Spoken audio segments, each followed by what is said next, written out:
So hey guys, welcome back to the channel. आज मैं आप सभी को बताने जा रहा हूँ कि इस टावर स्पीकर को बनाने में कितना खर्च आया और इसे बनाने में मैंने क्या क्या मिस्टेक्स किया। गाइज़, कई सारे लोगों का कमेंट्स भी आया है। मैं कोशिश करूँगा उन सारे कमेंट्स का भी जवाब देने का, जिसके लिए मैंने एक पूरा लिस्ट तैयार किया है सभी चीज़ों को कवर करने का। तो चलिए शुरुआत करता हूँ। मैं बता दूँ कि यह मेरा फर्स्ट एक्सपीरियंस था कोई भी टावर स्पीकर बनाने का। हालांकि इससे पहले मैंने कई सारे स्पीकर बॉक्सेस वगैरह बनाया हुआ है। तो देखिए, पहला पॉइंट मैं कवर करने जा रहा हूँ। पहला पॉइंट है मेरा कि जो इनक्लोज़र का डिज़ाइन मैंने किया वो गलत किया। गलत क्यों किया, कैसे किया, वो बताता हूँ। सबसे पहले तो मैं बात करता हूँ MDF बोर्ड का। MDF बोर्ड मैंने हाई क्वालिटी का सेंचुरी का यूज़ किया था। यह बहुत ही बेहतरीन था। प्लस में यह 12 mm का था, तो यह भी बहुत ही शानदार था। लेकिन बात आई डिज़ाइनिंग की। मैंने इसका सही से वॉल्यूम वगैरह कैलकुलेशन नहीं किया। बिना कैलकुलेशन का अंदाज से ही मैंने वूफर, सब वूफर, ट्विटर के लिए गैप बना करके डायरेक्ट एक बॉक्स में डाल दिया।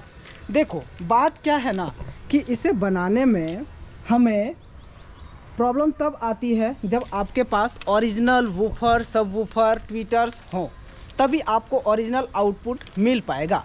मेरे पास यहाँ पे सारा लोकल ब्रांड का है। आप देख सकते हो ये सब वूफर वगैरह, ये वूफर देख सकते हो मैंने लोकल ब्रांड का यूज़ किया है। तो लोकल ब्रांड का क्या है कि आप ऑनलाइन भी किसी के सॉफ्टवेयर से या फिर वेबसाइट से भी चेक करोगे ना, तो उसका वॉल्यूम कैलकुलेशन वगैरह कुछ भी नहीं मिलेगा। तो मैंने बस रैंडमली जैसे होना चाहिए ना कि कितना आप बना सकते हो, किसी पुराने स्पीकर बॉक्स का अंदाज़ा लगा करके उस हिसाब से अपना खुद से बनाया। लेकिन इसकी साउंड क्वालिटी अभी बहुत ही बेहतरीन आती है, उसमें मुझे वैसा कोई फेस नहीं करना पड़ा। दूसरा पॉइंट है कि मैंने इसमें TPA 3116 का 200 watt class D amplifier board use किया था। उसमें से क्या होता है कि 2.1 का ऑडियो आउटपुट आ रहा होता है। तो 2.1 में से जो डुअल चैनल का ऑडियो है, लेफ़्ट और राइट चैनल का, वो अलग अलग चैनल का अलग अलग साइड में बजेगा। वो मैंने क्या किया, यहाँ पे मर्ज कर दिया है। जो 2.1 में से जो ट्विटर का हमारा 50+50 वाट का आउटपुट है एम्पलीफायर बोर्ड का, वो 50 वाट का यहाँ पे है और दूसरा 50 वाट का एक चैनल का ये हो गया लेफ़्ट का और राइट का ये हो गया।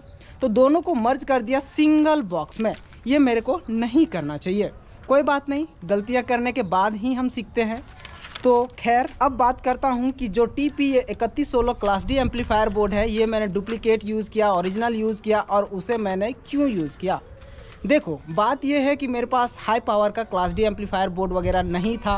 मैं जब इसे बना रहा था उस टाइम पे मैं 4440 का जो होम थिएटर का बोर्ड होता है वो मैं यूज़ करना चाह रहा था, लेकिन उसकी आउटपुट मुझे उतना बेहतरीन नहीं लगा। तो मैंने सोचा कि चलो class D amplifier board use करते हैं। मैंने ऑनलाइन ऑर्डर करने के बजाय चला गया लोकल मार्केट में। वहाँ मुझे 700 रुपये में यह एम्पलीफायर बोर्ड मिल गया। तो बस डायरेक्ट मैं घर ले आया। मुझे नहीं पता था कि ये एम्पलीफायर बोर्ड्स वगैरह भी डुप्लीकेट आते हैं।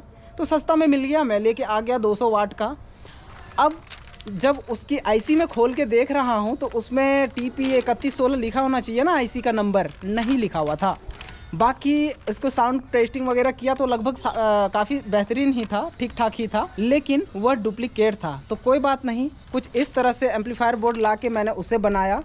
बात रही, एक भाई ने कमेंट किया कि आप 200 वाट के एम्पलीफायर बोर्ड पे 72 वाट का अडाप्टर लगा रहे हो, 200 वाट का आउटपुट कैसे मिलेगा। तो बात यह है कि देखो, मैं 72 वाट का अडाप्टर लगा रहा हूँ ना, तो उसमें मैं 72 वाट का ही आउटपुट ले रहा हूँ, ना कि 200 वाट का। मुझे पता है, और जो 72 वाट का आउटपुट मैं ले रहा हूँ उतना ही आउटपुट में मैं बहुत ही खुश हूँ, क्योंकि आउटपुट जो साउंड है इस टावर स्पीकर का बहुत ही बेहतरीन, मुझे बहुत ही अच्छा लगा। इसीलिए मैं मैक्सिमम 200 वाट पावर का अडाप्टर नहीं यूज़ किया था। हालांकि उस मैन वीडियो पे मैंने बताया हुआ भी था।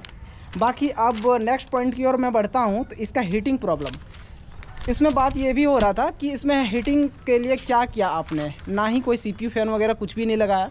तो बात यह है कि मैं 2 से 3 घंटा ऑलरेडी बजा करके देख चुका था उस एम्पलीफायर बोर्ड पे, लगभग 70-80% के वॉल्यूम पे। तो IC हीटिंग उतनी नहीं हो रही थी जितना मैं कि मुझे CPU फ़ैन लगाने की ज़रूरत पड़े, इसीलिए मैंने इस पर CPU फ़ैन नहीं लगाया है। बाकी अगर आपकी ऐसी आपका एम्पलीफायर बोर्ड हीट हो रहा हो तो इसके बैक साइड में आप देख सकते हो, यहाँ पे गैप है, यहाँ पे आप 12 वोल्ट का 6 वोल्ट का लगा सकते हो एक CPU फ़ैन। यहाँ पे गैप तो रहता ही है। देखो बात यह है कि मुझे जो अच्छा लगता है मैं करता हूँ। अगर आपको इसमें से कुछ एडवांस करना है तो आप करके कर सकते हो, ऐसा नहीं है। बाकी कोई बात नहीं, कमेंट आप करो, मुझे अच्छा लगता है सभी का। उन सारे कमेंट से मुझे सीखने को भी काफ़ी सारी चीज़ें मिलती है। बाकी इसमें क्रॉसओवर भी मैंने यूज़ नहीं किया क्योंकि मेरे पास नहीं था, और ओरिजिनल स्पीकर्स वगैरह वूफर्स वगैरह नहीं यूज़ किया हूँ, इसीलिए मैंने उसे यूज़ नहीं किया। बाकी इसमें एक मेन कमेंट, सबसे टॉप कमेंट ये है कि आपने सब वूफर के जगह पे वूफर को क्यों यूज़ किया। ये जो वूफर मैंने यूज़ किया है यहाँ पे मुझे सब वूफर यूज़ करना चाहिए। बात यह है कि जब इसे बना रहा था उससे पहले ही मैं ये वूफर 2 पीस ले आया था, इसीलिए मैं सोचा कि यार चलो अब सब वूफर वगैरह कौन ख़रीदने जाएगा। और लोकल मार्केट में भाई ओरिजिनल नहीं मिलता है, वैसा मिलता है तो बहुत ही रेयर केस में, और कॉस्टली बहुत ही ज़्यादा पड़ता है। 5,000 7,000 का एक मेरे को सब वूफर पड़ जाएगा, तो उतना कॉस्टली क्या लगता है मैं बना पाऊँगा आपके सपोर्ट से। लेकिन वैसा भाई अभी तक बनाऊंगा फ्यूचर में, आई होप। अब जब मैंने स्टार्ट किया ऐसा बनाना तो बनाऊंगा, लेकिन धीरे धीरे से स्टार्ट कर रहा हूँ मैं बनाना। बाकी नेक्स्ट की ओर अब मैं बढ़ता हूँ कि बेस पोर्ट को आपने गलत लगाया। जी हाँ, मैंने गलत लगाया। यहाँ पर क्या है कि जो वूफर का मैग्नेट है और ये बेस पोर्ट है, टच हो जा रहा था। मुझे ये